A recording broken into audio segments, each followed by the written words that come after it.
амандық саулық сұрасқан, көңілдерінен күн ашқан. Құрметті ағайын туыс, нағашы жұрт, құда жекжат, жиен бөлелер, аға іні, жезделер мен күйеу балалар, әпке қарындас, бажа балдыздар, бауырлар мен жора жолдас, дос құрбылар, сыныптастар мен группаластар, әріптестер мен көршілер.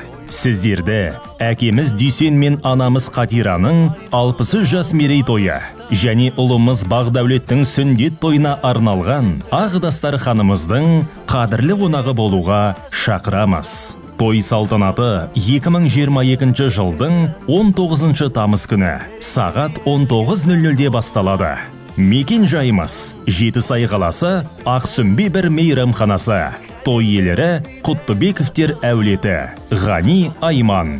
Келағайын қуаныштан қалмаңыз, қуанышты қуанышқа жалғаңыз. Шақырамыз тойымызға келіңіз, шалқып тасып тілек айтып беріңіз.